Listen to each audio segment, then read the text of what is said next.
Ladies and gentlemen, welcome to the video. I'm at the Rob Gray Life Centre tonight and we're about to get started. I'll introduce them. Blair from Aotearoa Legalised Cannabis. We've got Gordon from Democracy New Zealand, Logan from New Zealand Loyal, Jeremy from New Nation Party, and Rob from New Zealand First. But here we've got 5 candidates here. There is New Zealand Loyal, New Zealand First, Democracy New Zealand, the Cannabis Party and New Zealand First as well here tonight. We've got a list of questions that we're going to be asking these candidates that are standing for the up and coming election next month. These are the sort of questions that the people in the freedom fighting community asking and wanting to know have been put together by the team at the Robert Gray Life Centre here about what are your views, what are you going to do about the COVID response bill, the sex education that's been forced upon the kids in school, the digital currency that's I'm reporting on live right coming in, the medical system, the schooling system, and a whole heap of other things as well. So it should be an interesting night. I'm going to turn this around. I'll go for a bit of a walk. I'll find a seat up the front here. Here's our MC for the night there, Pat. How you going, Pat? Well done for putting all this together. Good evening, everybody. Good evening. I'd just like to welcome everybody here, candidates and everybody in the audience. First of all, what I want to do is start off with, you'll see a portrait of Rob. He is the founder of Rob Gray's Life Centre.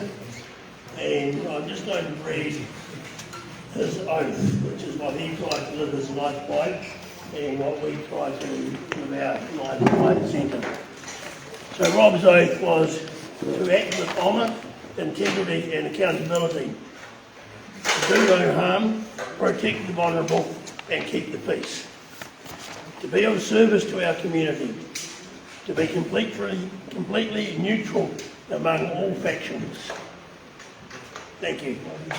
So I'd just like to call the admin group up together, please. And we're going to start with a waiata. The words are over there so that you can join in.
I'll introduce them.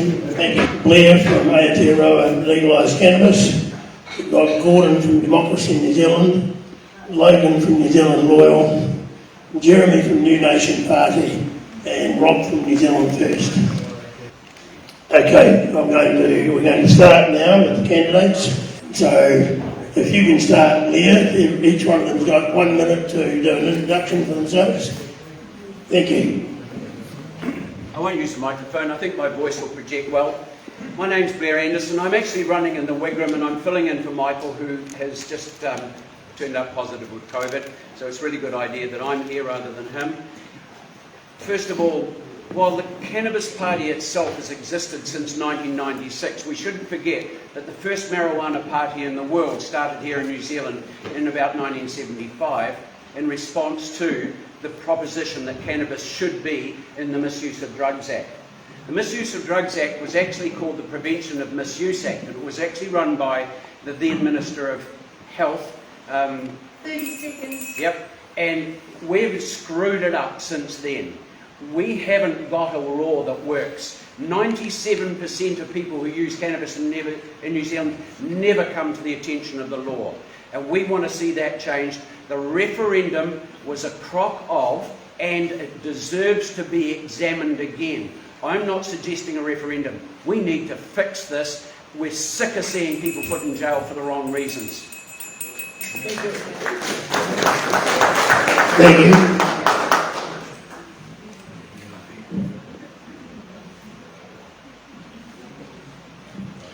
Good evening, everyone.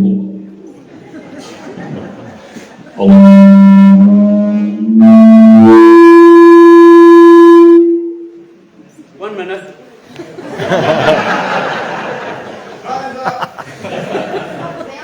How's that? Now better? Good evening, everyone. I'm Gordon Malcolm. I'm the candidate for Waimakariri, and I'm also the Deputy Leader of Democracy NZ. Thank you for inviting me tonight. And the reason I'm getting into politics, I'm not a politician. I'm a very concerned father. I've got a lovely wife in front of me, Sally. I've got 3 beautiful daughters, and I'm really nervous about where our country is going. I think we're heading in a very dark place, and I do not want our country to head into a cultural Marxist type country in the near future. So I'm standing for you, I'm standing for your families, and thank you for your time tonight.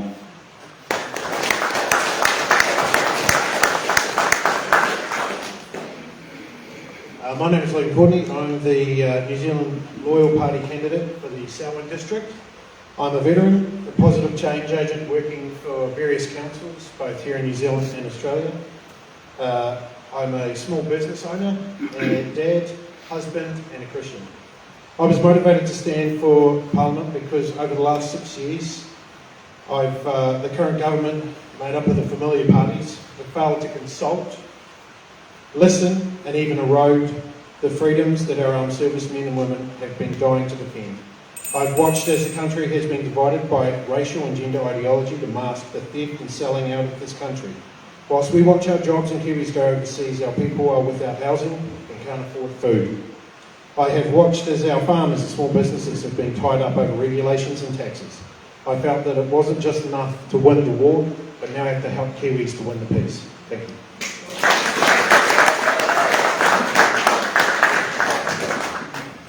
Good evening. Thank you for the opportunity to be here tonight. I'm Jeremy Elbridge. Right, closer, is that better? I'm Jeremy Elbridge. I'm a list candidate for the New Nation Party. I live on Bex Peninsula, at Kuta, near the river. I'm a former Lincoln College student with a Bachelor of Horticultural Science, so I'm a horticulturist, former fruit grower from Central Otago, but now I'm a lifestyle block with 3 hectares of stone fruit at Kuta. My daughters have left the nest and they're doing very well in their own careers. I discovered NNP in October 2021, and what I liked about it, it represented the silent majority of New Zealanders and some 400,000 disaffected and ignored citizens and voters post-general election 2020.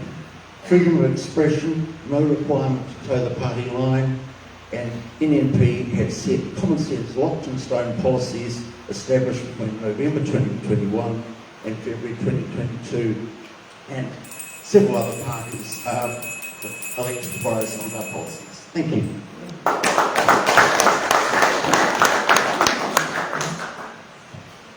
Good evening, ladies and gentlemen. I'm impressed with how many have come out tonight. Well done. Terribly wet night out there, but here you are anyway. Hey, I'm Rob Ballantyne, New Zealand First. I'm standing in for Shane Weremu, who can't be here tonight. He's your Christchurch East man. I grew up in the mid-Canterbury foothills, and I'm representing Rangitata. I live near Rangiora, but don't hold that against me. So I'm inspired by my great-grandfather, T.J. Edmonds, a great East Side success story, and also John Ballantyne of the department stores was my other great-grandfather.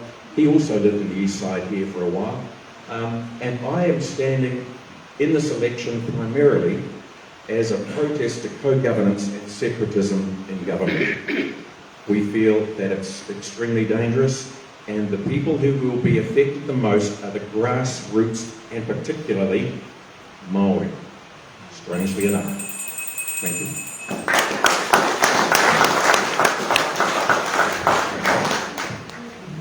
Okay, we'll start with the questions now. The first person who's going to get to answer this question is Gordon.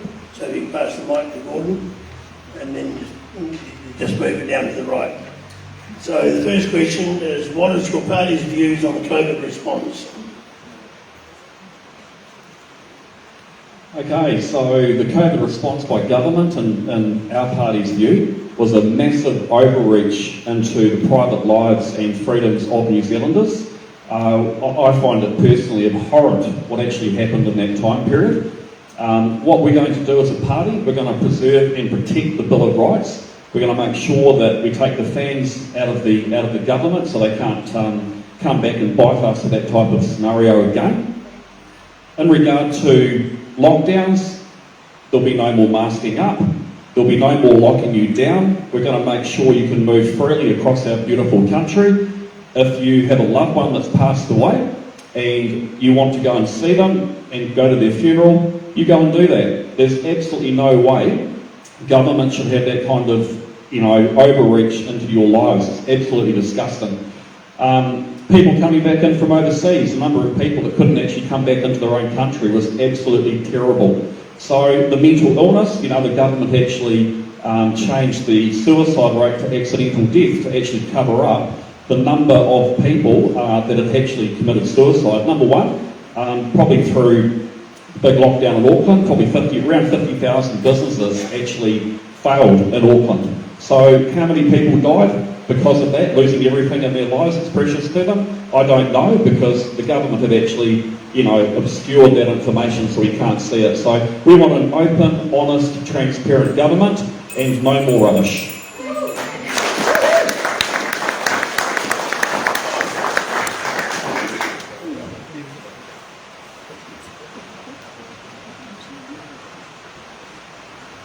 We believe that it was mismanaged. The information was available before 2020 from various universities from around the world. Even the WHO's website and American Journal of Medicine had all the information. The information was suppressed from being communicated and also from frontline practicing medical experts. This was all ignored and suppressed. Even the use of respiratory protective equipment, isolation and the management of communicable diseases was misused. And information that was supposed to reach the public didn't do so. We will conduct a criminal investigation into all aspects of the response and will need to conduct all parties found to have acted in an interest other than New Zealand's will be prosecuted and funds seized. All these funds will be used for compensation for injured and also to be given to the families of murdered victims. Thank you.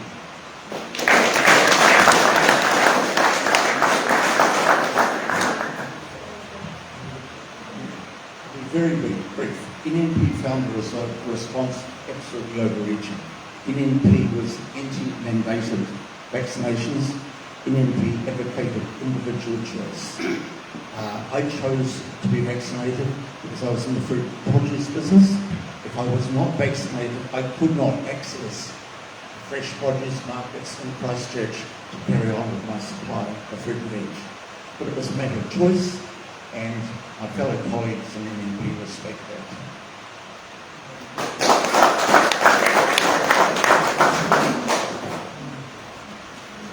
New Zealand First will ensure a full-scale, wide-ranging, independent, one-year inquiry conducted publicly with local and international experts into how the COVID pandemic is handled in New Zealand, including covering the use of multiple lockdowns, vaccine procurement and efficacy, the social and economic impacts on both regional and national levels, and whether the decisions made and steps taken were justified. This inquiry must not be run by Parliament, nor be restricted and narrow in its scope. This must be a public, wide-ranging inquiry so that New Zealanders will know the truth and be properly informed. Mandating employees out of their jobs must never happen again. It is everyone's own personal choice as to what goes into their bodies, and nobody should fear any consequences for saying no. My own research today found that somewhere between 1,000 and 1,500 health workers were shut out of their medical wards and healthcare centres during the lockdown period. Many have not gone back to the medical field.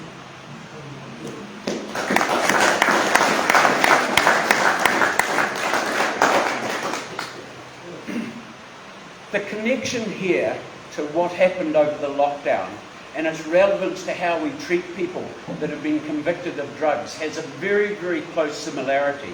The fact that COVID remediation was aided by cannabis, those people who understood how it worked, as a vasodilator, it opened up the lungs' blood vessels. It opened up the aerosols in the lungs so we could breathe better. And yet we weren't allowed to explore these avenues.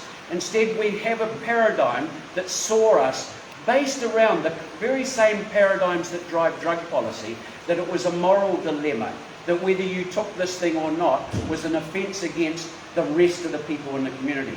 I'm not for, how can I put it, the conspiracy theory ideas behind COVID or anything like that, but I do support a royal commission along some of the parameters that have been outlined here.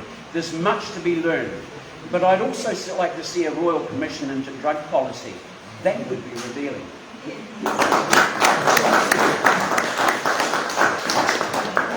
Thank you. If we could start with the slogan for starting on question 2. So will your party repeal the Emergency Preparedness Act of 2006, the COVID Response Act 2020, the Treaty of Waitangi Act 1975 and the Resource Management Act 1991? A simple yes. We feel that all of these need to be reviewed. We also need to conduct again another investigation into why they even went through. These have been divisive, and it's absolutely ridiculous. It's been suggested to Liz that we actually repeal all the legislation that's occurred in the last 6 years. So we leave it up to you, the people, in regards to that.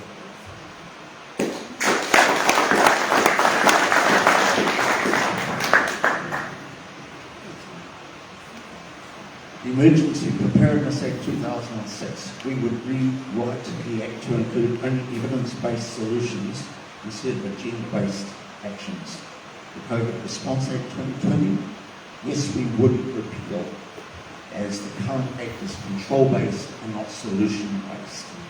The Treaty of Waitangi Act 1975, all outstanding claims prior to the establishment of the Maori Crown Relations Office will be settled during the first year of office, and the ability to introduce new and ongoing top-up claims will be removed.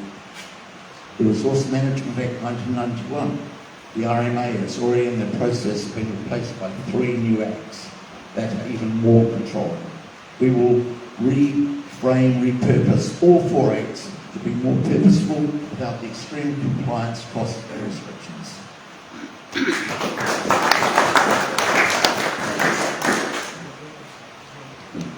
New Zealand First will take a good hard look at the Emergency Preparedness Act, and if it in any way undermines our sovereign rights as a nation to what we think is right for us, then we would bow out of the Act and the agreement. The same is true for the COVID Response Act. As for the Treaty of Waitangi Act, New Zealand First will only adhere to the original Treaty of 1840. As for the RMA, we will repeal the most recent changes to the New Zealand legislation to temporarily reinstate the RMA before replacing that with a Town and Country Planning Act modelled on practical and successful legislation used by the Republic of Ireland.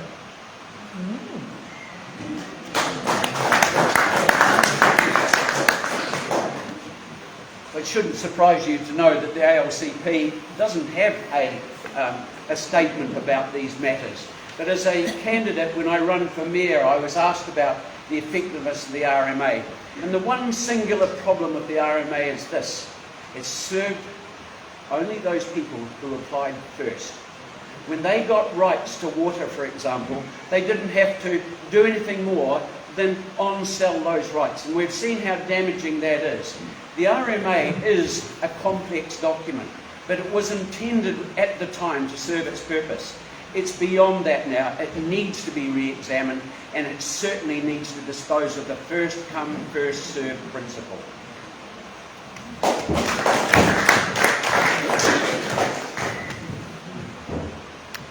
Okay, we're going to review the Emergency Preparedness Act.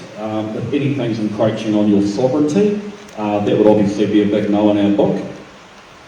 The COVID Response Act, gone. End of story. Treaty of Waitangi, there's a tribe up in Northland called, off the top of my head it's Ngāpui, and there is one treaty settlement left to go. So we will let that go through to have that final claim go through, and then that will be the end of that act. Resource Management Act, that'll be repealed and reviewed. Thank you.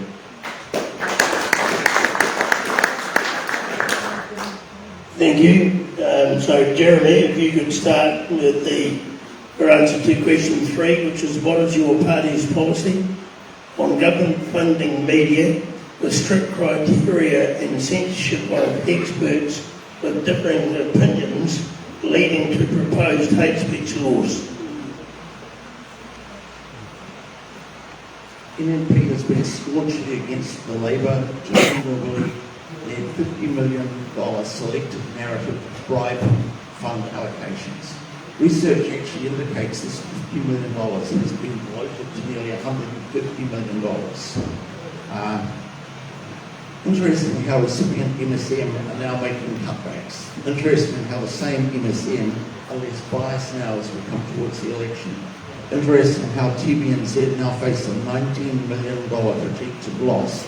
This was a $2 million profit last year, probably supported due to massive government spending, but it's a huge advertiser exodus. That is speaking volumes.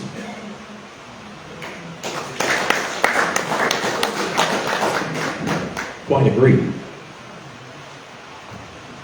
Media organisations should not be subsidised subject to conditions that skew the narrative of any particular governing body.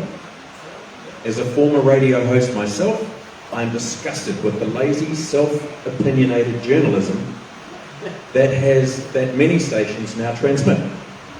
I prefer to hear both sides of the argument than leave it to the audience to make up their own minds. I find it most unprofessional to attempt to twist the viewpoint by offering one's own opinion. We need to get back to impartial journalism and attach legal obligations to accurate and impartial reporting of the facts.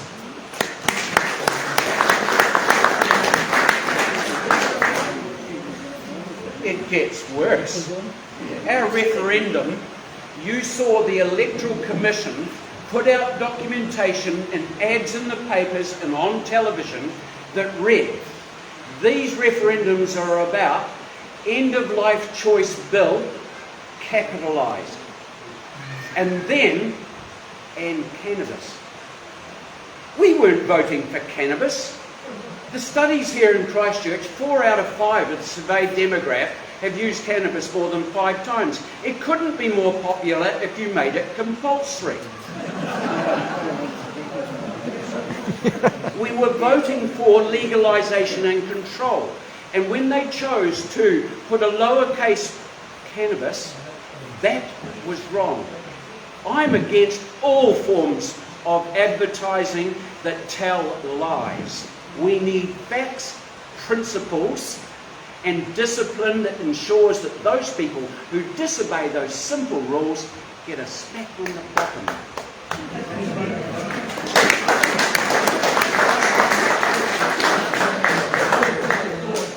I'm a business person and I know that if I do a bad job, the government is not coming to help me. In fact, the IRD will come and crucify me if I do a bad job.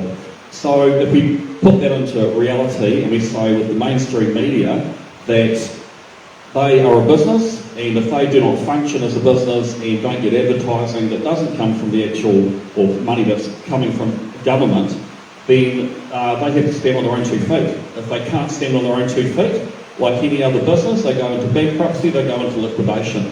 So the taxpayer should not have to sit there and prop up MSM to basically run a bullshit narrative for government. It's propaganda, that's what it is. So in the censorship side of things too, it's absolutely abhorrent that only one side of the story is being presented, and if you have a differing point of view, then basically, God, you get shut down, you get called a conspiracy theorist. You know, they always have that fallback position, eh? So, in my view, if you can't fund your business through normal channels, your business is gone.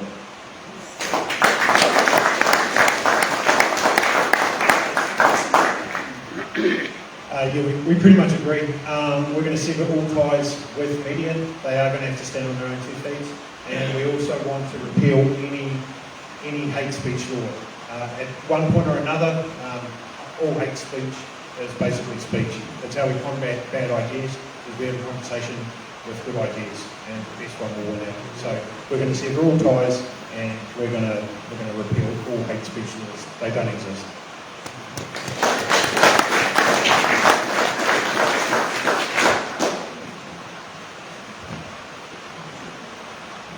Okay, thank you guys. So if you pass the mic to Rob from New Zealand First. Number 4 question is, what is your party's policy on central bank digital currency and the withdrawal of cash? New Zealand First will always remain an advocate for having cash in our economy. Apart from the dangers of having just digital when it comes to a transaction tax, our infrastructure is not robust enough in any emergency situation to maintain transmission of digital transactions. We've seen that in the earthquakes, right? And many rural communities have neither banks nor sufficient internet availability to rely solely on digital banking.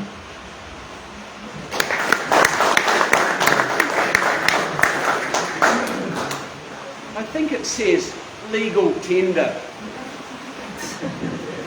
It speaks for itself, doesn't it? Some people would argue that the exchange of cash like this, I could do a drug deal and nobody knows about it. But the reality of it is that I'm a founding member of the Electronic Commerce Society of Boston, 1995. I'm also a member of the Electronic Frontier Foundation. We've had concerns about this kind of stuff. I spent 6 weeks travelling across China, covered 3,600 odd kilometres just on the trains. There is nowhere you can go where you can spend money and not be known about it.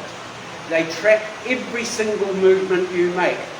You cannot buy anything without being identified. Somebody doesn't need to know that I bought a condom yesterday. We need to be very aware what this means. Fortunately, I've seen nowhere where the proposal has said we're going to get rid of cash. And I think we should always remember that. We need to be alert and watchful, but be aware, China has absolute control, such that if you do something naughty, they deprive you of the ability to transact at all.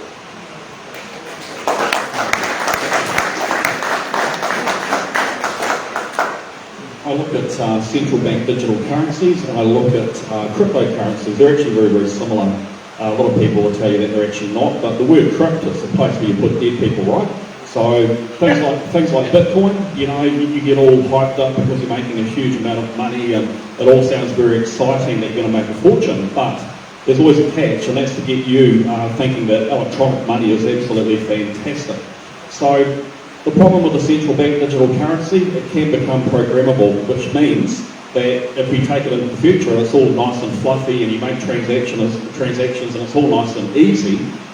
What's to say the government don't go, hey, guess what, guys? We're going to make it programmable now. A programmable digital currency is also a form of slavery, and if you want to end up like the CCP in China, and have a social credit score, and if you say bad things about the government, like all us people sitting in a row here, we may not be able to even drive here because we can't afford to put petrol in our car. So cash is king. I don't mean Mac king, but I mean cash is king.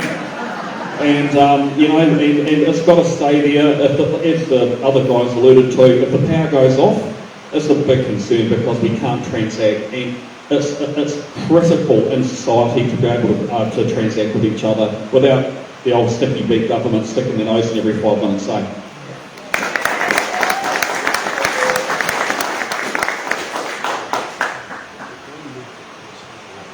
So NZ Royal will nationalise the National Reserve.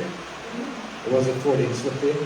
As part of our scrapping of the current tax system. And so CBDCs will not be right under our representation of people, as we will move towards a more sound money system, and cash is a serious part of that sound money system.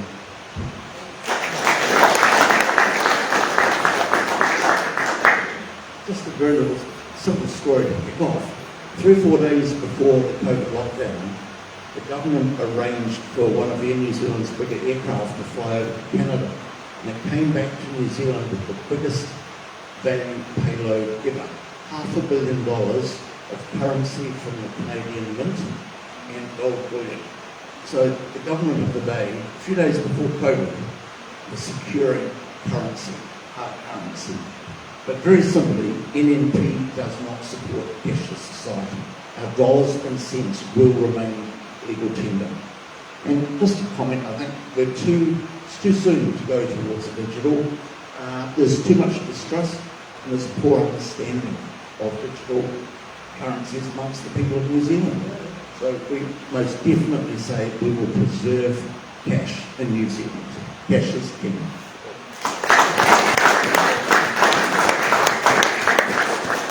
Thank you. Question number 5, Blair, if you could start with an answer to that. Question is, what is your party's policy to help ease the cost of living crisis? Of course we don't have a policy about this. The cost of living is a crisis for everybody. If you are rich, you know somebody who deserves a better life. You know somebody who's poor. And I'm not somebody who's particularly hard up.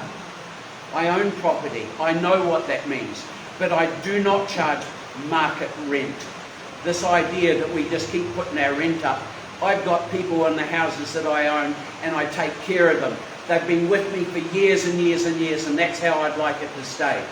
I don't think we have a cost of living crisis. I think we've got a moral crisis about how we handle wealth.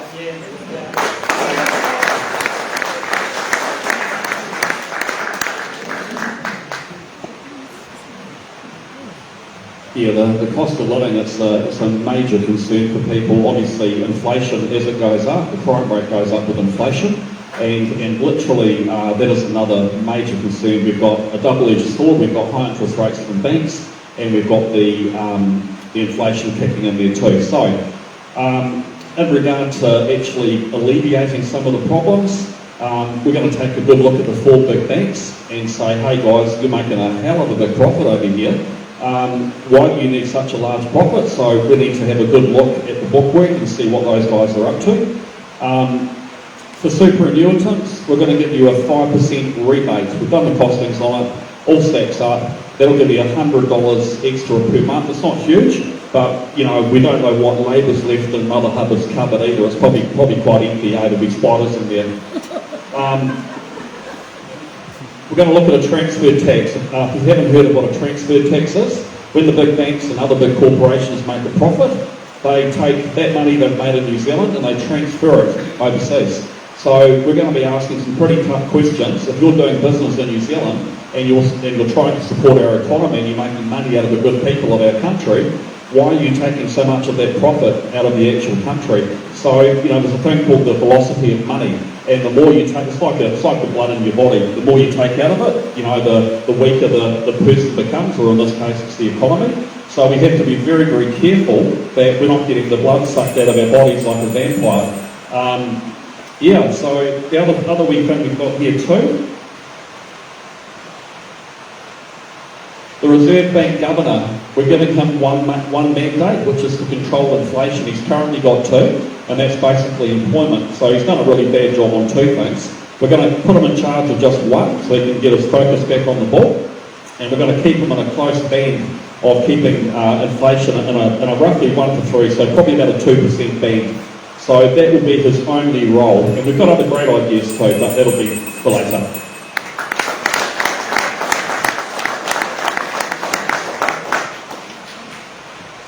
Alrighty, so we're going to scrap the current tax system and replace it with a 1% financial transaction tax. We're going to reopen Marsden Point Oil Refinery and open another one in the South Island. That's going to lower all of your fuel costs. We're going to be able to supply bitumen and CO2 for food. We're going to scrap the quota management system for all the fish. And then we're going to follow the Faroese model in consultation with the fishing industry, so Kiwis can have a more sustainable fishing model. We're going to remove red tape for the farmers and hand back all confiscated significant natural areas. We're going to rebuild and upgrade the economy, bringing real jobs and processing back to New Zealand for high school and polytech qualified Kiwis, rather than having to have a 4-year degree to sweep floors. Thanks, guys.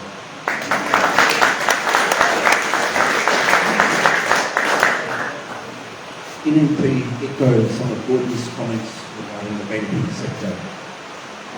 NMP identified cost of living issues very early on in the piece. Back in November 2021, we set a policy, locked in stone policy. The first $25,000 earned from any source will become tax-free, up to a limit of $100,000. Now, very simply, this will give everyone around $65 a week extra discretionary income, immediate. No fancy government rebates to wait for. It's helping those who need it the most with discretionary income. Very simple. Superannuitants will end up being tax-free. Beneficiaries will be tax-free. Low income will have more affordable living. Part-time workers will have more retained earnings. And it does not punish the employer. It boosts the economy immediately. The government doesn't lose because that money is spent on essentials, the quality of life, and they'll get the GST revenue. One quick thing I'd like to add, a lot of people won't realise this fact. Only 4.7% of all income tax is collected from those who earn under $42,000 per annum. We can afford this tax-free bracket. In fact, we can actually offer a higher figure, just by moving the tax brackets upwards, in fact, totally rebuilding our tax system.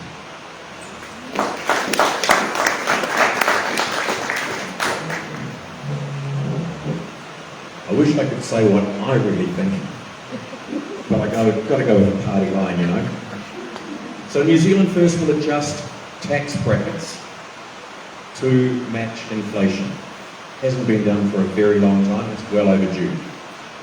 And that'll see most employed people paying a lot less tax.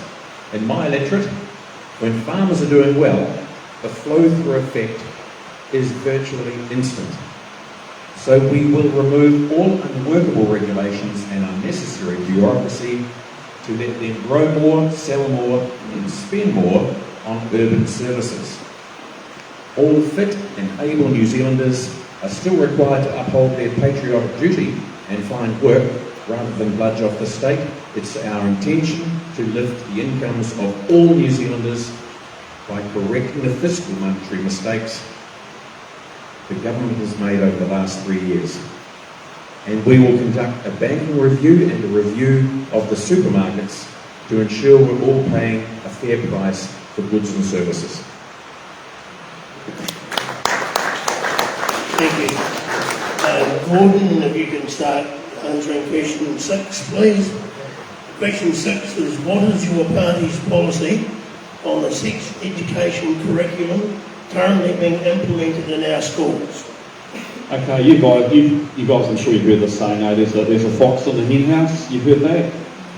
Yeah. Okay. No, there's a paedophile in the Ministry of Education. So at the end of the day, what we're going to do, let's get our kids back to normal. Let's get this garbage out of our schools. you know, sexualising children, I don't know, I mean, it's so sick. It's part of a, you know, Marxist type philosophy of breaking down society. I can't stand it. I won't put up with it, and I'll speak very loudly against it. But we've got people that have infiltrated the Ministry of Education, and they're basically grooming, the stuff they're putting out there is actually grooming children, let's call it what it is. If we can't actually identify it and say it in public, you know, we've got to use your voice, don't you? So, as a party, completely and utterly against it.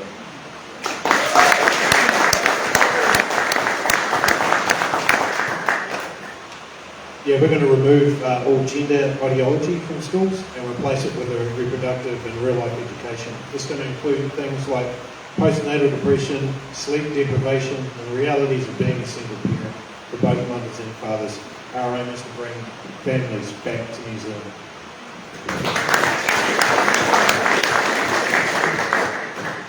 I'll also be equally brief. NMP are totally against the current curriculum. It's appalling. We will review, we will remove it, and we will require parental decisions, not some idiot in the Ministry of Education.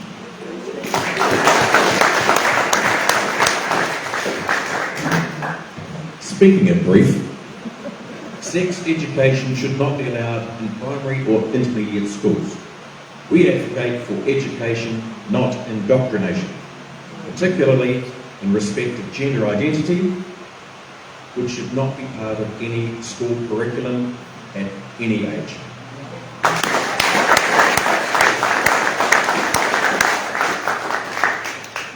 Who remembers the Little Red Book?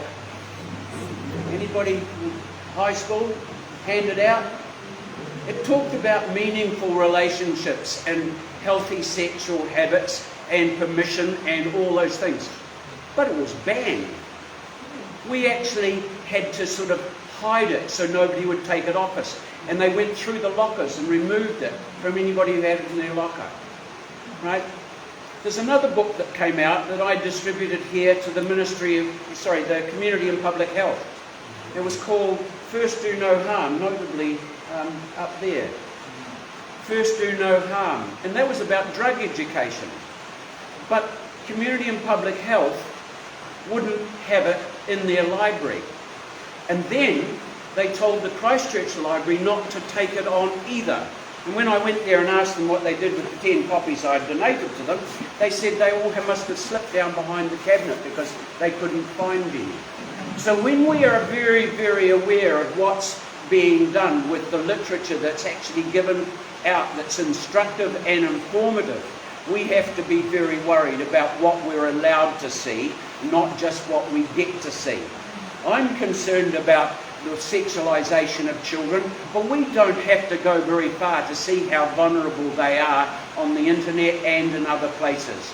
My mum had to scold a 9-year-old boy from looking at heavy, hard porn on the internet. We need to make sure these kids are educated well enough that they know what's appropriate and what's not. And that comes from honest education, not necessarily the stuff that somebody else has defined what they can see at school. It comes from us as parents.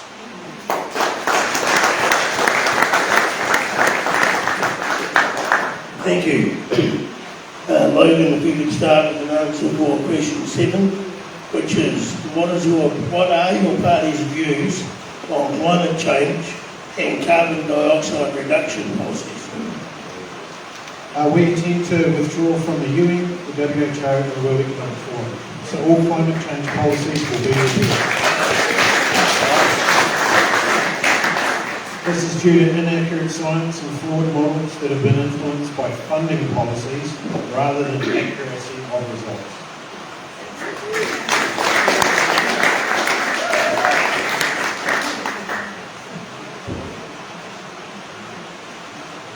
Climate forward. Planet Earth is very resilient. It's taken a lot from mankind so far. But the issues of carbon emissions, greenhouse gases, CO2, methane, etc. are tinged with a degree of fraud, I suggest. The maths recalculation is variable. James Shaw has been asked under the OIA to finish verifiable calculations with respect to New Zealand. He took 6 weeks to reply to UNP and failed to answer the questions.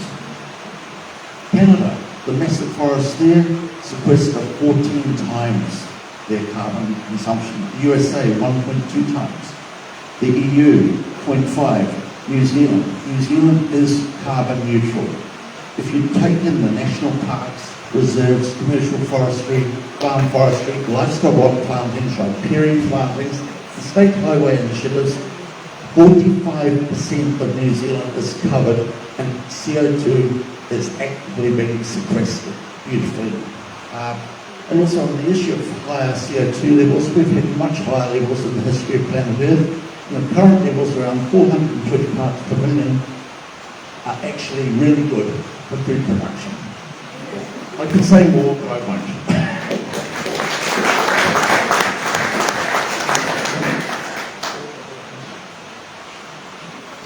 Oh boy, as a farmer. But here we go. New Zealand First will not support emissions pricing in any form unless adopted first by our trading partners, especially the European Union. We will incentivise the uptake of emissions reduction mitigation such as low methane genetics, using funding from our own emission trading scheme rather than sending billions of dollars to foreign economies as our response to climate change. In order to decrease our resilience on fossil fuels, New Zealand First will invest $100 million in transmission upgrades as a means to enable economic growth. Given our extremely small carbon footprint globally, we will not sacrifice our economy, our economic stability in order to be first to net zero.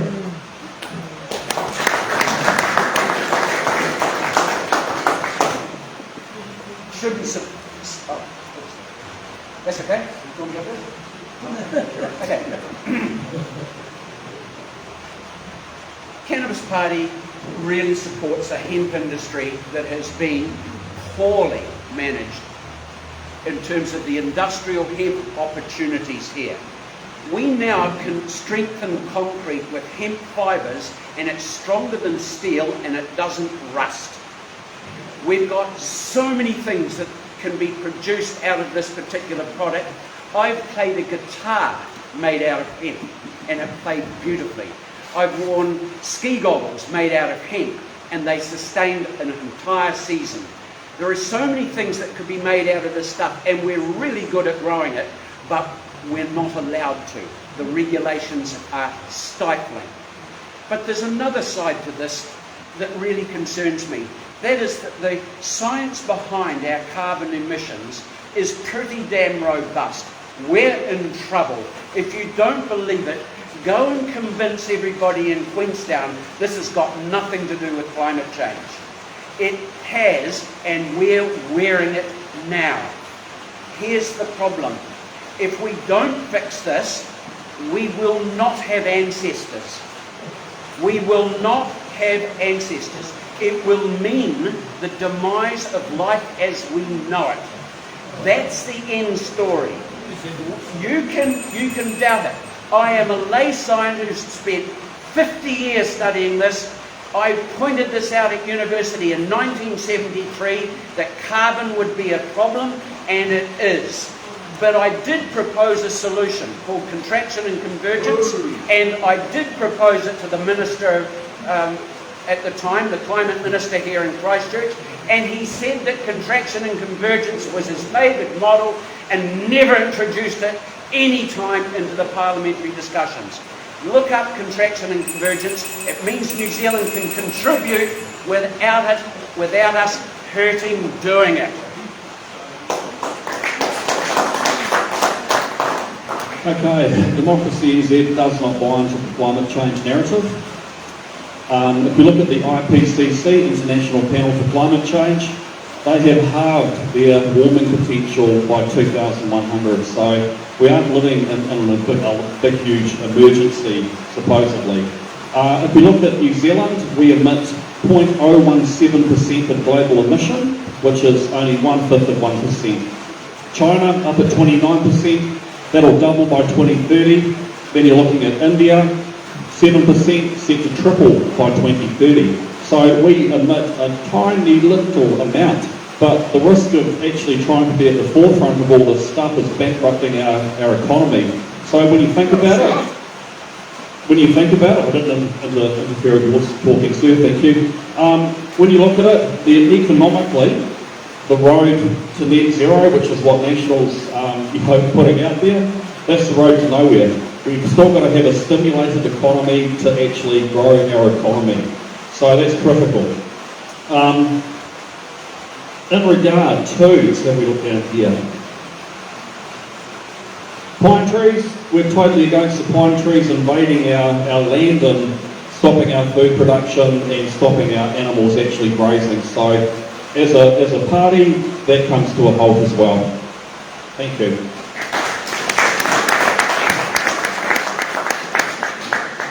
Thank you. Jeremy, if you could start your answer to question 8. Question 8 is, what is your party's policy to combat the current crime wave?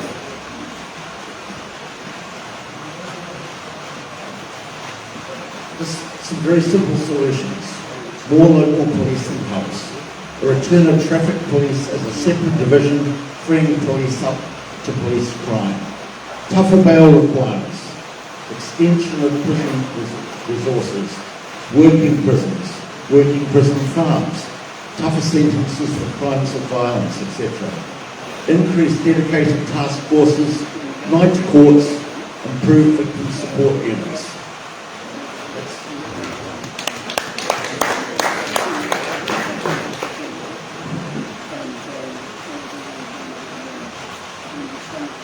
Under New Zealand First, gangs will be designated terrorist organisations. That will mean that we will be able to bring the armed offenders out, or the army, and deal with the types of behaviour that went on, was it in a poker deal somewhere over the last few months? Totally unacceptable. As so much crime stems from gangs in this country, under New Zealand First, if you commit a crime and you're part of a gang, it will be law that it is an automatic aggravating factor in your sentencing. In addition, if you assault a first responder, a police officer, a paramedic, firefighter or corrections officer in the course of their duty, there will be an automatic 6 months minimum mandatory prison sentence.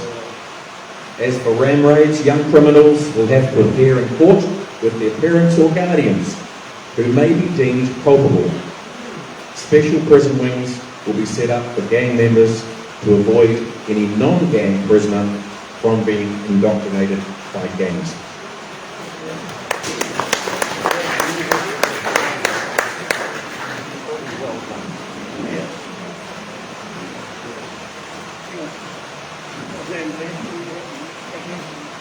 We're hearing the absurdity of 3 strikes. It hasn't worked in America. You have to release them sometime. If you want to create a prison system where you have just gang members, you've just created a university of crime.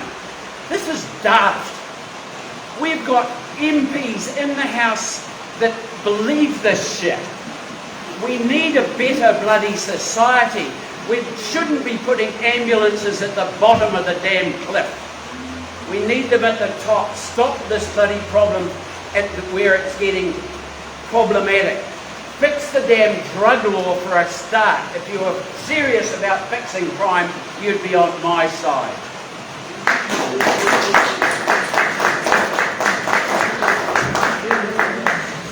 As you guys know, Matt King's a former detective. We've got another chap in our party, Chris Robinson. He's a former, I think, close to being an area commander up in the North Island, so a lot of experience in policing in the party. I'd be surprised. Anyway, so what we've got, we're going to prioritise getting more frontline police out there. I think at the moment they're getting bogged down in administration and they can't actually get out there and get on the front line and police properly. So get rid of all the administration type stuff, those sorts of problems.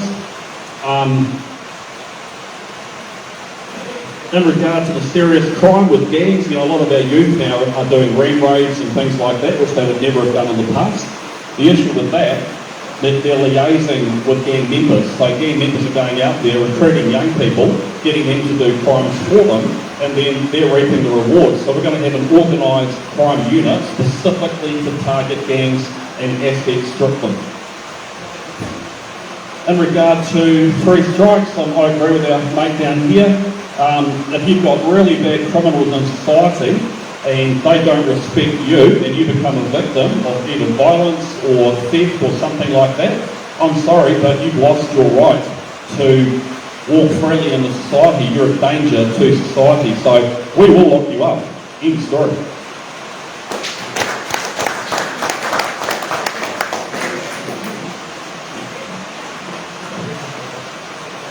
With NZ Loyal, we will form a constitution to protect all Kiwis. This includes you being able to defend yourself, your family and your property. The police and courts will need to be retrained and refitted to protect and serve the people of New Zealand, not a political ideology set by international entities. We're wanting to take away our rights. The gangs will be the main focus and drug policy will need to be reviewed and consulted with Kiwis to fit New Zealand's unique geography and culture. With us creating more real jobs for Kiwis, it should help with the need of money and turning to crime to facilitate paying your rent. In regards to the children, our plan is that kids in sport stay out of sport. So we're trying with our youth programs to try and keep them from joining the game. Thank you.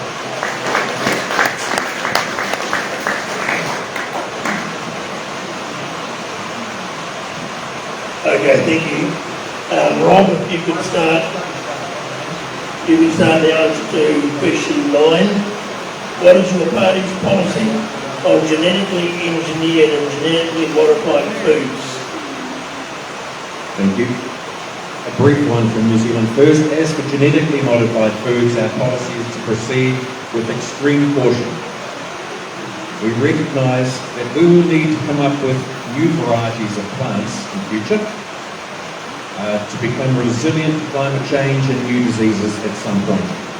So we don't want to cut off our nose to spite our face.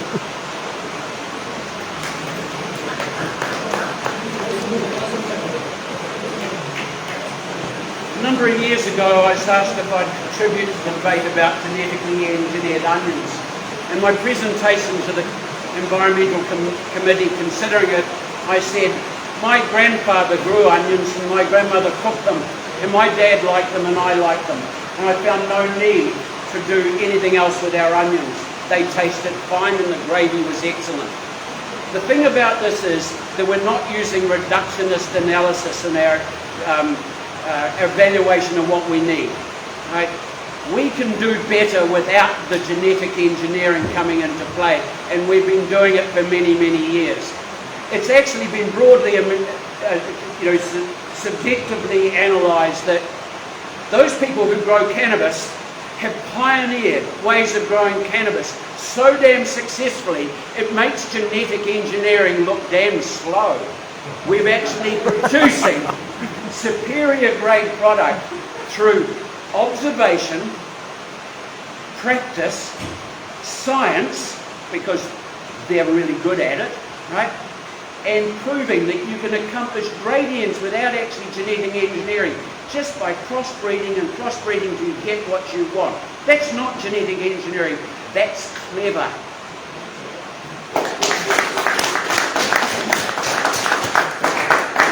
Well, I can agree with my Cannabis Party friend here. I like what he's saying on that one. We're against genetic modification engineering, and the reason why, you're opening up a Pandora's box that you may not be able to close. So, an example, Monsanto, genetically modified foods over there and plants, seeds going into other areas where they probably shouldn't have gone, and farmers being sued to basically pay for a crop that landed in their paddock and wasn't their actual crop they'd sowed. So it opens up a huge can of worms. I firmly believe that healthy, natural food that's coming out of nature is the only way to go. We don't need to modify any of this stuff. Please and birds.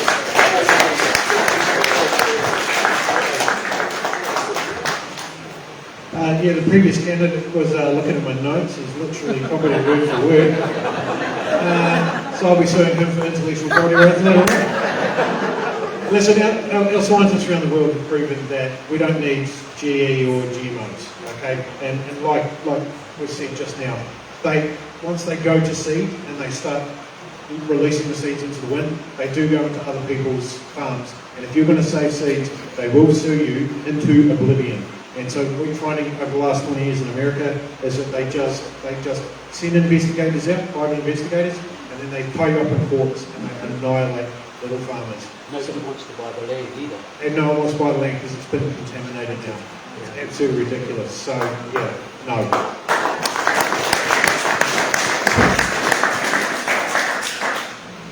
As a horticulturist, I have sort of mixed feelings in this respect.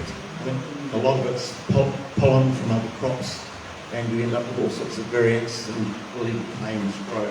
But for objectors to GM, I'd say sadly, you have to realise it's already in our midst. The way of imported produce, processed produce, and even some in production here with controls. And I know of crops out near Lincoln which are monitored pretty heavily. So the horse is possibly bolted. But there's some good and bad. And I'll just give you two quick examples. Sweet corn. They've developed some strains of sweet corn, the lovely bicolour honey and pearl that you all know. It now has a herbicide tolerance.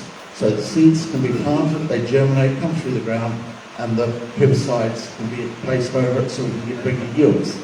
So it makes more cost-effective food production. Another example in my field, stone fruit. Brown rot resistance can be transferred to new varietal selections. I'm not saying this has been done, I'm saying it's potential. Then there's less fungicide needed before harvest, or no pre-harvest fungicides whatsoever. So that's just a couple of examples. But NNP believes in exploring all avenues for safe, cost-effective and beneficial healthy foods. We're not in opposition to GE foods in principle. Thank you. Leah, can you please start with answering question number 10? What is your party's policy on immigration? In short, doesn't have one.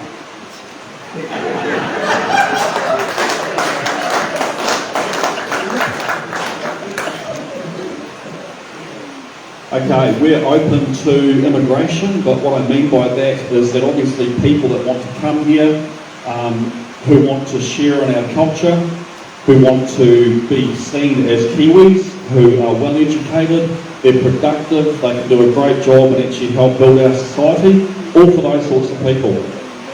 People that want to come over here, like it's happening, like you know, obviously in Europe at the moment, we've got an enormous number of people through a huge number of mass migration. That is an absolute Trojan horse.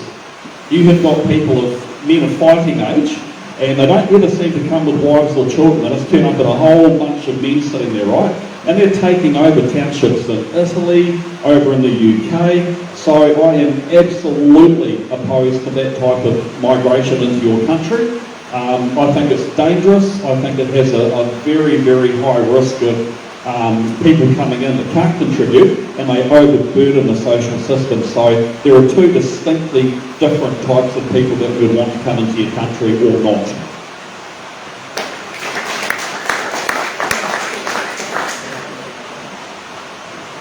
So NZ Loyal will pause all immigration until all current Kiwis are housed, fed, and the cost of living has been sorted.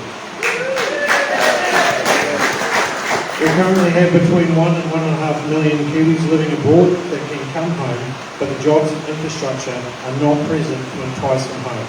They would bring back world-class skills that they learned overseas.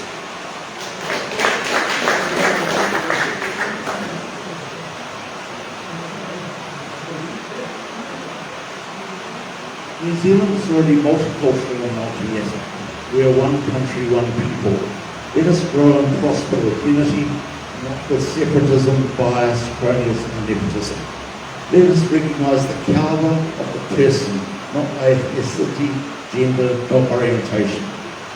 We should have controlled immigration based on skills and expertise offered, contribution to society and to our economy. However, bringing in millions of dollars should not be a precursor for access.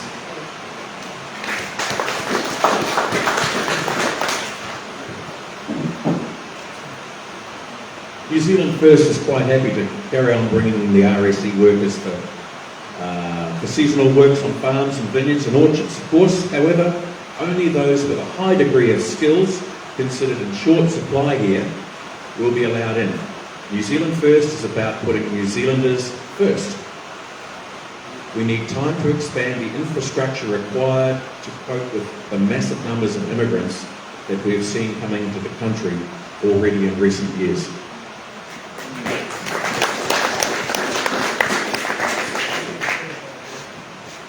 Thank you. What we might do now is we might have a 5-minute break. I just want to have a quick word with candidates. So we'll have a 5-minute break. Thank you. So who's got a question? Yeah. Oh, lady in the grey shirt, thanks. Which one? We haven't. We've only got that one. Yeah, I'll bring it back. Yeah. Hi. Now this is a question for all of you, but feel free if you don't feel it warrants your party to just ask. What is your party's strategy if you achieve the 5% threshold? Who will you be prepared to form a coalition with? What are your top 3 non-negotiables in the supply and demand agreements? You're addressing everybody? Anybody and everybody, so who wants to go first?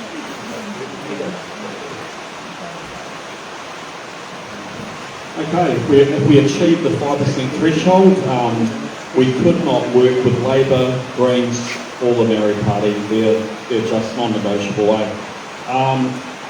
We have to look at working with probably the reality of things. National Act is going to be the people that probably enter that Parliament at this stage, and we would like to form a coalition with those people, but also be a conscious vote in the Parliament. So if anything's getting too wild, we can pin that down.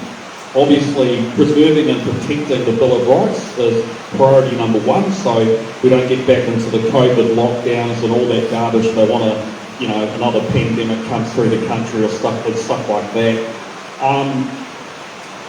Obviously, crime is another huge one in New Zealand. We need to get that under control and also get to the root of the problem. I know, as our friend Blair said here before, locking people up is only one part of the. It's an issue. We have to do that in the first place. Why not get back to the family values, make a stronger family unit, and then we don't have people wanting to commit crimes.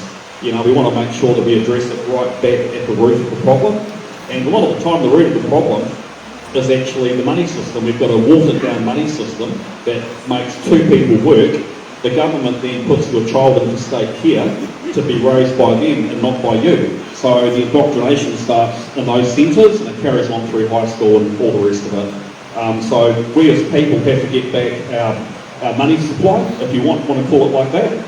But we have to do it very carefully. We can't have radical policy that could actually bankrupt our country or scare off our trading partners. So we have to be very mindful of that too.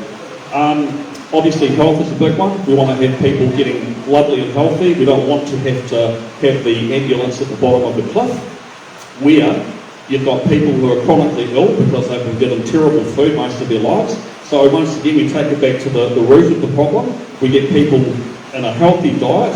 You might have to spin the old food pyramid back up around the other direction, But yeah, so basically, let's get our food healthy, and then we won't have the chronic illness, and we don't need as many doctors and nurses too.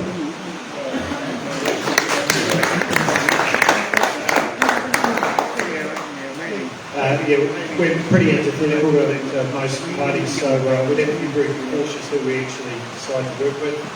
But really, again, our goal is to ask you people and represent our districts. So it's not really so much who will we work with, it's who will we engage with to try and make our policies better for New Zealand.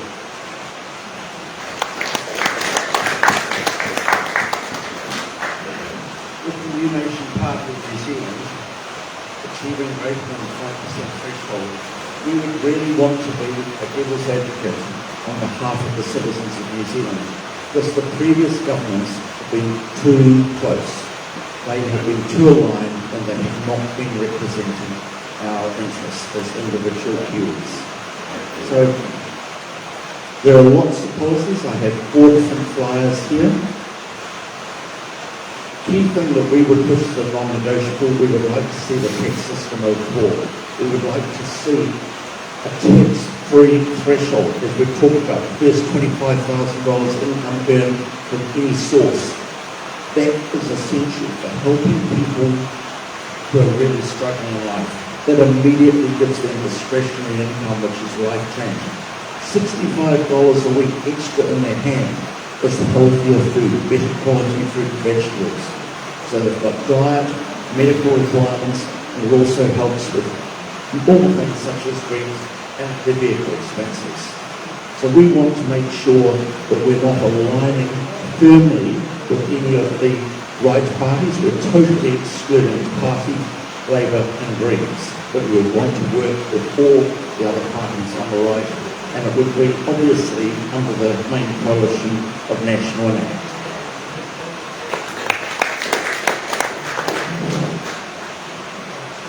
New Zealand First would be happy to work with anyone who was against separatism.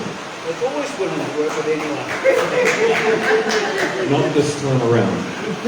As you know, Winston has come out already and said that he will not work with Labour or the Maori Party or the Greens, because separatism is our number 1. Number 2 would be the elderly, the care of the elderly. We're going to keep, we must keep the age of eligibility for superannuation at 65 years old. And the other most vulnerable sector of the community are the young, the school kids and the very young. We've got to make sure that we keep this ridiculous indoctrination out of schools. So those are our 3 non-negotiables.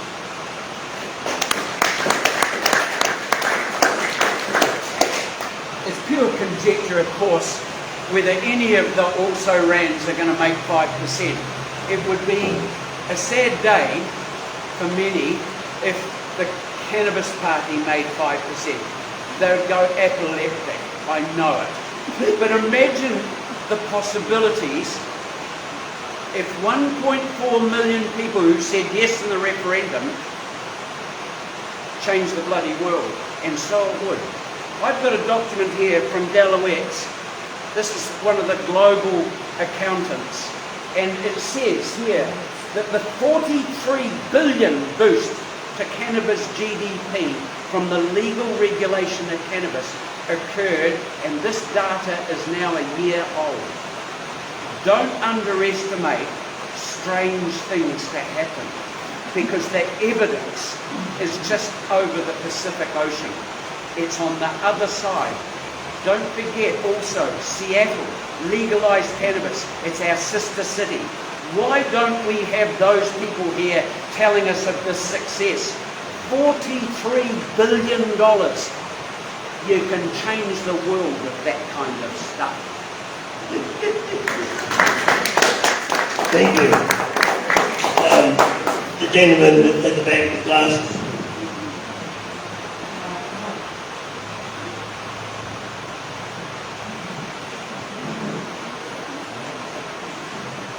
My question is for New Zealand Oil. You mentioned that you are against the digital currency. How are you going to work the 1% transaction fee for cash? Right, so every single transaction that occurs either in the bank or out, every time you get cash out of the bank, right, there's a 1% transaction fee. Every time you transact in the bank, there's a 1% transaction fee. So whether you're getting cash out and just dealing in cash or not, every time you purchase something, every time you sell something, there will be a 1% transaction tax. All of your road user charges, your GST, your personal income tax, gone. All right, but we pay the 1% financial transaction tax.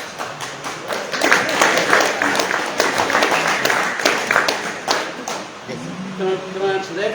Very few people are aware that the IRS in the United States was formed at the end of the beginning of the adoption of prohibition of alcohol. Up until then, everything they needed, apart from their state taxes, was funded out of a levy on alcohol. When Prohibition occurred, they had to invent the IRS. That's significant. When we understand that a transaction tax on alcohol alone funded the United States quite happily, we can see just how easy a transaction tax can be applied to everything up there.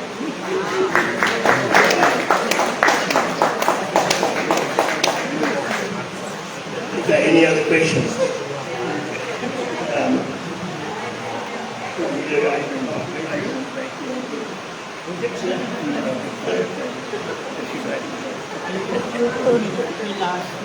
Yes, could this just be limited to those that answer the question directly, not for those who want to interject and talk about something else? So the question is, does your party favour New Zealand's MMP system and the 5% threshold for a party to have parliamentary representation? Israel, for example, only have a 2% party vote threshold, which obviously helps new and minority parties gain representation into lawmaking. So any parties that want to just answer that very question and not get sidetracked with other questions.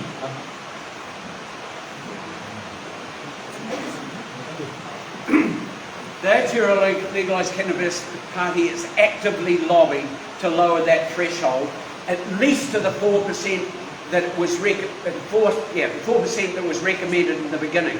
I think it should go back to at least 2, personally, but I also hold the view that MMP is just first past the post and drag. We still end up with the same problem. Single transferable vote, on the other hand, means that minority views get a representation in Parliament, as well as majority views get a clear mandate to act on what they're doing.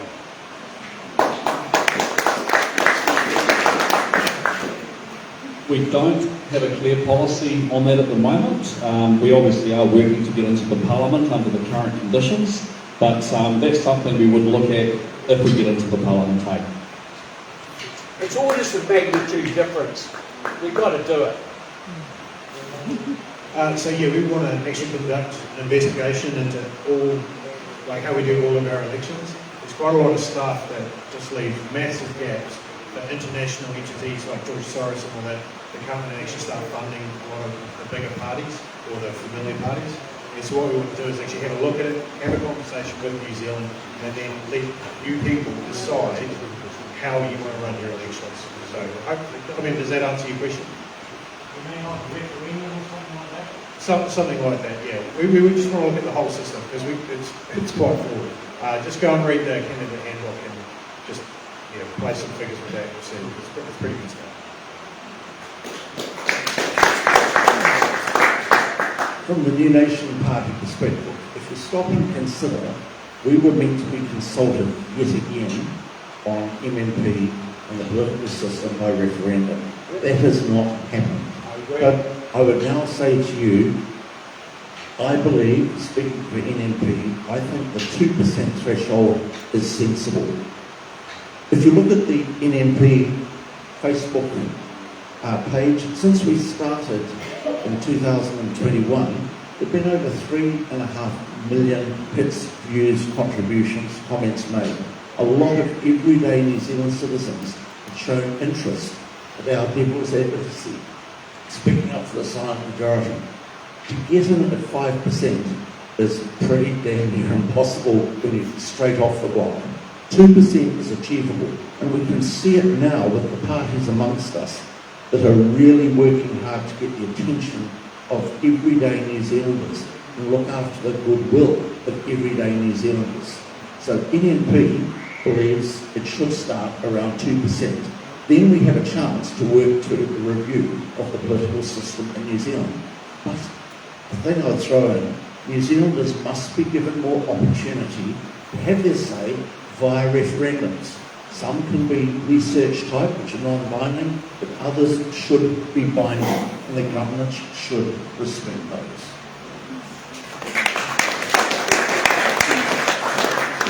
I'm sure Winston has thought about this long and hard, but I haven't been privy to it. and I'm not authorised to stand and speak on my own behalf. So I'm sorry, I can't comment any further than that.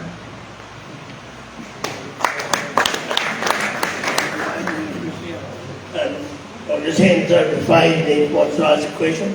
One question. He thinks I talk too much. He does. The polls so far, whether they're right or wrong, are telling us that none of the alternative parties have a chance. I hope the 2% comes in, that would be wonderful. But at the moment, it's only New Zealand First that has the 5%. A long time ago, as you recall, Billy Te Kahika put forward the one party, and that didn't happen because the thought was that if we don't all get together, the freedom fighters, the people who want to real change, if we don't get together, we won't have a voice, and the tyranny will continue. So I know it's too late now, but what struck me from this meeting is the intelligence of all you people up there, and the fact that we have so much in common, and you all of you there have so much in common. I feel sad that we're not all united in one party. And what can we learn from this for the future? What can we learn? What has happened, in your opinion, to prevent us from being one united party? Because if you got in at one united party, then you could keep your identity. There's a man called Pastor Carl Bromley in Christchurch who had an excellent plan for the parties to get together, and he tried to put it forward, but nobody took the time to listen, and it just went all down the drain. I went to a 2-hour meeting with him, and sorry. So, I mean, what is your idea of why you couldn't all get together, and what can we learn from this for the future? Thank you. I would like to touch on a few of your points. If you look at the Electoral Commission stats, so there were 2.9 million votes cast in the previous election, but 926,000 of them were swing votes, undecided voters. If people who wish to just think outside the square and think this election, give your party vote to other than the big ones, they're going to get their share anyway. They're going to get what they need. So National Connect will get what they need. But there's 1 million swing votes out there, undecided party votes. Of course, I'm biased. I'm saying give that party vote to NMP. But there is a genuine chance of getting independent, smaller parties like us into Parliament as devil's advocates against National and Act if you strategically give us your party vote and give the electorate vote to the person that you consider best. So if you're in Christchurch East or Selwyn or Clark, Waitangi, whatever, pick the candidate you like, give them your electorate vote, but make sure you allocate a party vote to the likes of these small parties. I'm saying, give it to NMP.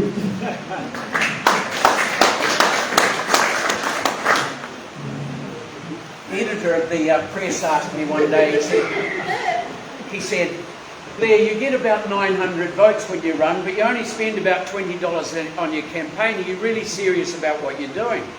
And I said to him, well, given I get about 900 votes for $20, I said, that's not a bad return. Actually, the Waikato Times said I did the best in New Zealand in that regard. But his next comment was, but why do you run? You're not going to get elected. And I said to him, I said, come back and ask me that question when there's 899 votes between first and second.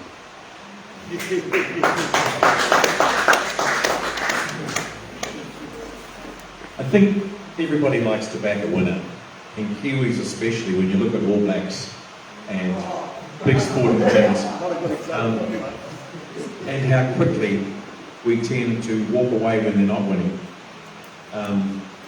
But look, you raise a very good point, and I think everybody here, there's parts of what you're saying makes a lot of sense.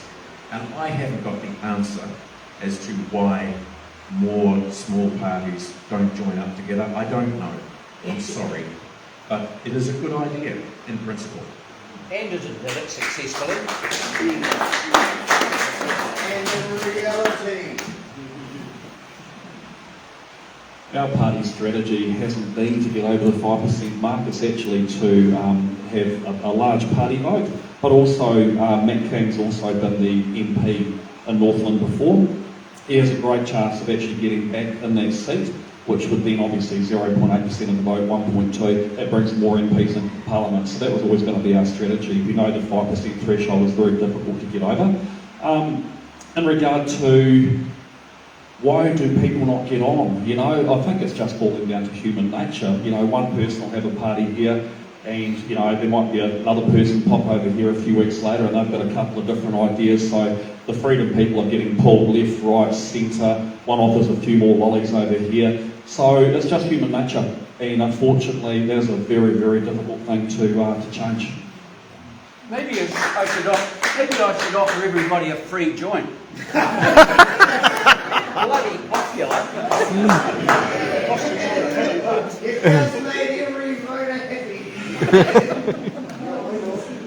First off, this isn't our election, this is your election.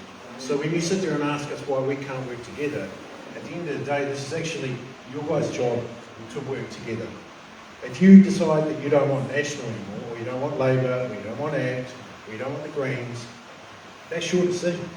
And if you vote with your heart, whether it be any of these parties here, then you can sit there, and when this country starts going more and more in the toilet, you can sit there and say to your friend that voted for those familiars that want to just keep handing our country off to the World Economic Forum, to the UN, to the WHO.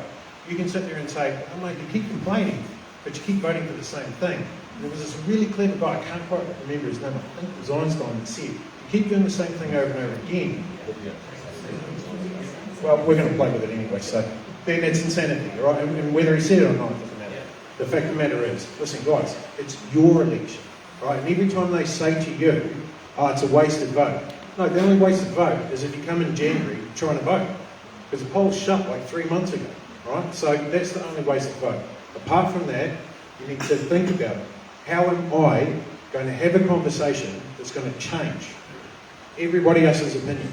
We did the math in our party, and about 8,500 people just need to tell another 5 people each, and then another 5 people. You will literally talk to 5 million people. Right? When you start looking at the numbers like that, rather than why don't you guys work together to take on the bigger guys? They're only big because you keep voting for them.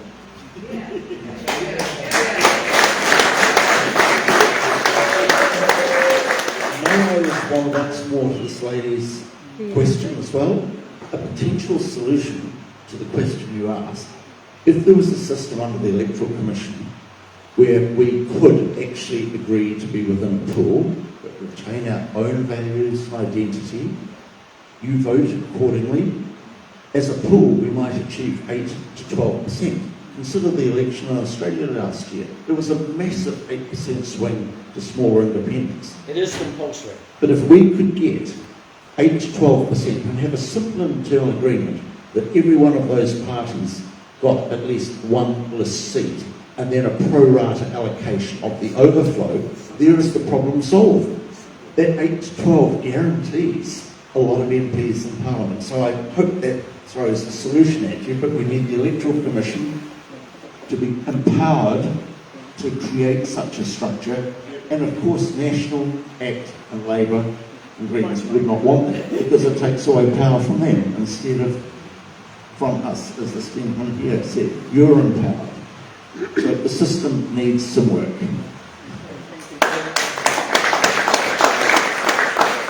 The other way to crack it is single transferable vote. MMP favours the system that we've got, which favours the larger parties.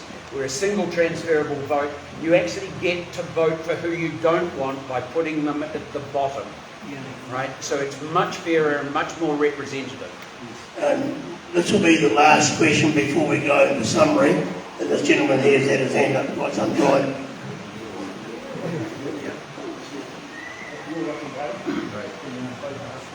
Question for all parties. What is your stance on the mandated, medicated smart city fluorinated water, and what is your understanding of what's actually in this water?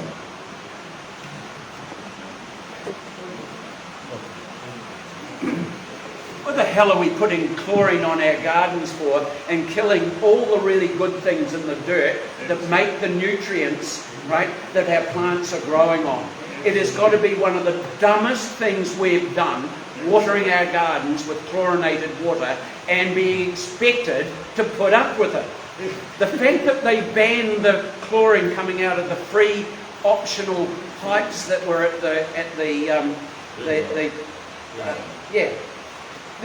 this has got to be, we've got to just tell them, fuck off.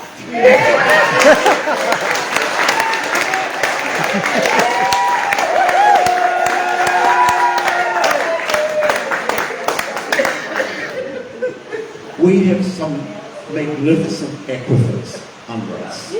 I was brought up on Straven Road in Christchurch, and we had a little artesian well, and my father warned me never to go and touch the switch for that pump because it would just keep bubbling out. He'd decommission it. I had the Avon River blocks. You would almost want to drink the Avon River at that stage. It was crystal clear a lot of the time. We have beautiful aquifers. It's maintenance of the wellheads that's the key thing. And that horrible story where the managers of the water in Christchurch failed to inform the council of certain problems, that forced that chlorination, which of course has never been undone. In fact, they've even started chlorinating the water out of Little River. Fortunately, I have my own springs when I live at Coop Town.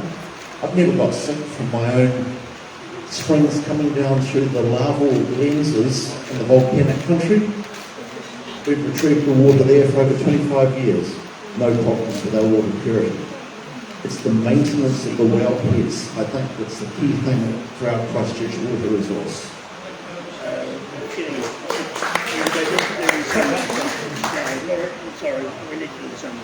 By the way, there are springs still in the red zone. If anybody wants to know, they are there and there are taps on them. There are people gathering water from those locations, but don't tell anybody.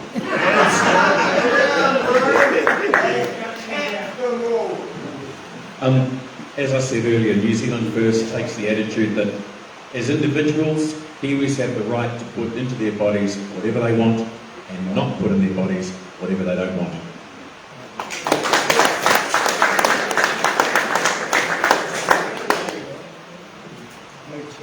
I grew up in Woolston. I had an artesian well. I never had chlorine or fluoride in my water, and I have to question why now the government wants to start dosing it up in the water supply. So, without proper scientific evidence, if you can't verify to me that something is safe, and we'll put it through deep scrutiny if we get into power. If we find it's not safe, it'll be removed.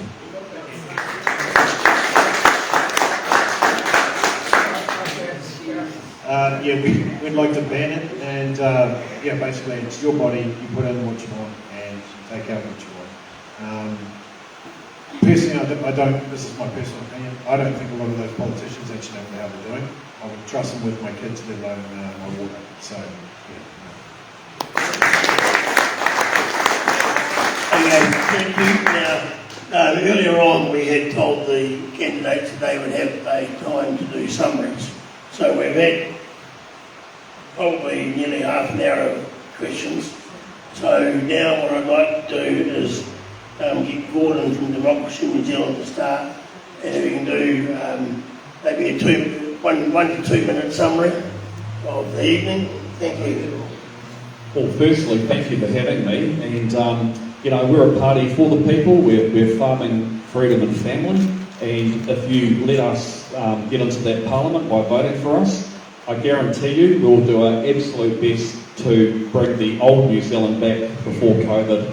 The people of New Zealand, we are your voice in that parliament, and we would love to represent you. So we would love to get your party vote and your candidate vote too if you have a candidate. We have a dire strait in our country that needs fixing.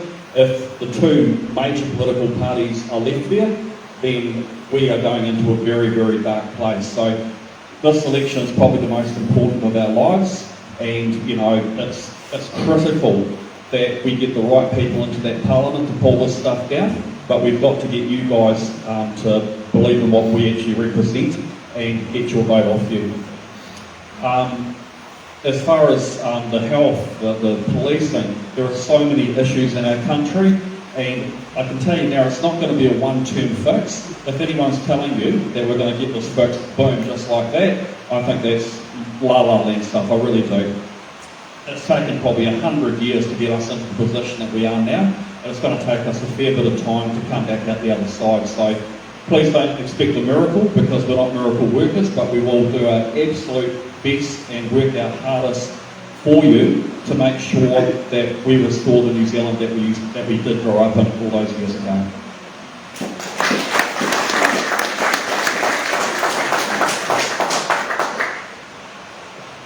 So like I said before, this isn't our election, this is your election. So yeah, if you guys want us to be 52%, right, anyone up here, you want us to be 52%, you need to help us by handing out our flyers, directing people to our websites, right? From there, if you give us a 52%, right, we're going to work on our economy, we're going to create real jobs for everybody, right? Not just those that were vaccinated or told the gender ideology or didn't get cancelled, right? We're actually going to create real jobs, right? We want to ban 1080, right? Which means that we're going to need to have a look at our firearms licence and remove it. We want a competency-based force so that we can actually have real people go out and trap, and they can actually go out and hunt, and they can get rid of the pests, right? Another thing we want to do is we want to look at the entire economy, which means we're going to focus on the finances, communication, water, transport and energy.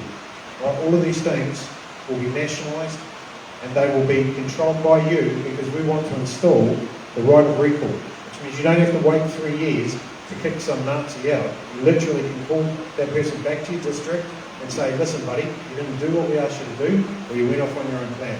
You're out of here. Right? And that's what we want to do.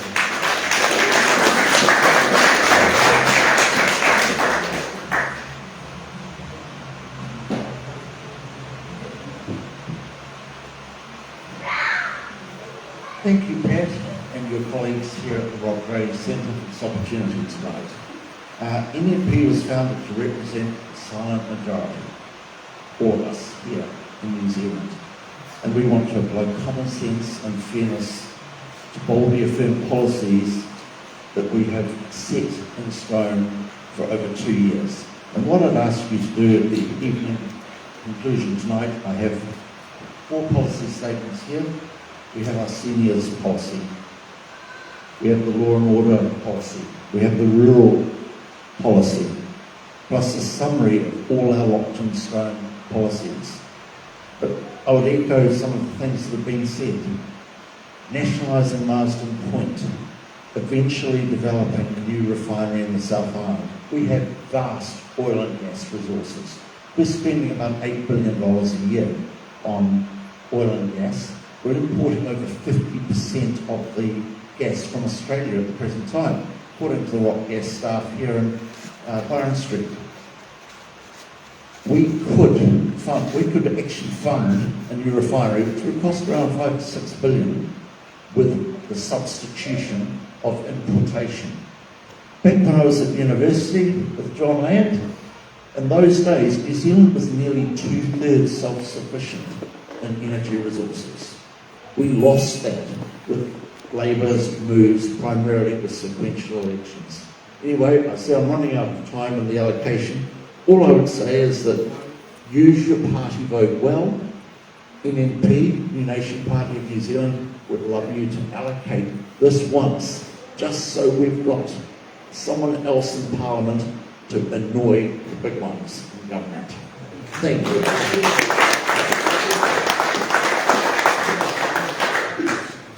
Isn't it crazy that we import so much filthy coal from Indonesia when we have beautiful, clean-burning coal underneath a power station at Huntly? We've gone mad. Isn't it crazy that once upon a time Farmac that was once the envy of the world, 20 years ago, we were the envy of the world, and now we are we're down to, what is it, 41 new medicines a year, and America imports 331, I think. And it's taking a new medicine to get into America takes 4 months. We take 74 months, 5.8 years. It's sadly, it's run its course, and New Zealand First is going to recondition or reinvent the whole of Farm Act and add another 1.3 billion, making a 2.5 billion investment annually. Everybody here knows the people that are suffering because they can't get the medicines they need, and we're going to help solve that problem. The other thing that we're going to do, which might interest you guys, is we're going to fund St John's for whatever they need. I know that they like to stay as a charity for obvious reasons, but they're always needing money. So we're going to make sure that they're funded to the level that they need, along with Plunkett, Surf Lifesaving, the rescue helicopters, and Mike King's Gumboot Friday charity.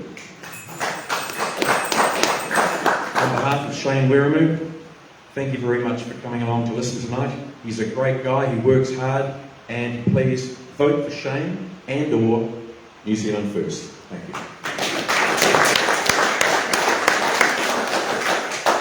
I'd like to thank everybody for coming. I know that Michael Britnell would love to have been here, and because of COVID, of course, that's a restriction. We don't expect your party vote, really seriously, although you're welcome to give it to Michael as an electorate vote, and we would welcome those votes for the Cannabis Party. But we're here just using this opportunity to change people's minds on this. We got so damn close with the referendum. We were the population of East Gore short of winning that. Right? Just remember, it was only 36,000 votes that made the difference, that said no, that could have said yes. That doesn't mean to say it was a guaranteed change. The law itself that was proposed was R20. That meant that anybody who was 18 was actually voting for nothing. In a sense, they were voting for change, but it wasn't going to influence their life. They were still going to have to buy it off their older brother. So while those situations exist, we need to endlessly rabbit on with this issue until it changes.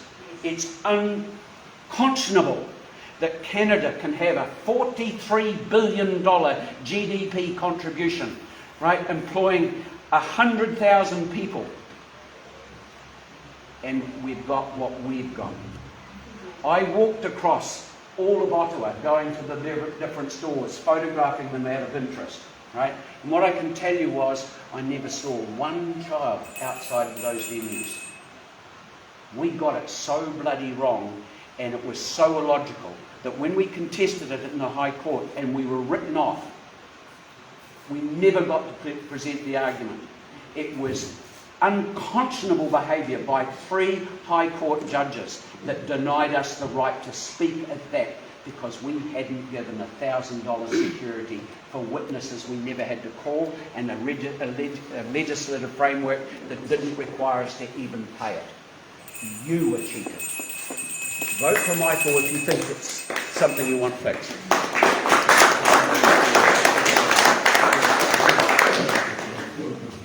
Okay, I'd like everybody in the audience, please, to show some appreciation to the candidates that have come along tonight. Some of them have travelled a reasonable distance and only had a short time to get here and prepare. And I think it's been a very informative and somewhat, let's say at times, entertaining. So thank you very much. Everybody can show their appreciation.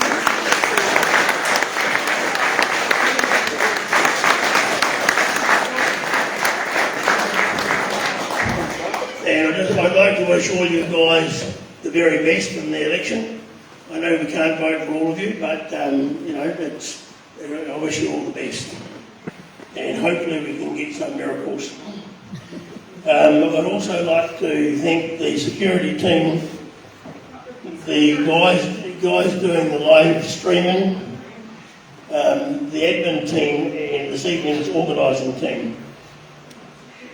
And last but not least, I'd like to thank everybody for coming along, and also for being respectful of the candidates, etc., and not throwing any nasty questions or bits and pieces at them. So give yourself a round of applause for your good behaviour. And now we will have a supper, but just before we do, I need to remind everybody that tomorrow morning, 9 a.m, for those people that are handy with tools, we have a working bee, and then we have a cleaning bee at 1 p.m. tomorrow afternoon for those that are handy with cleaning equipment. Thank you, have a good night.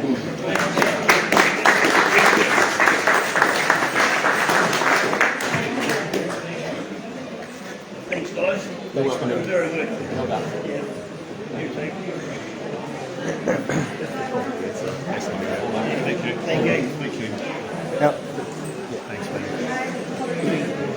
Cool name. Thank you. My name's... Thank you. Thank you, Jeremy.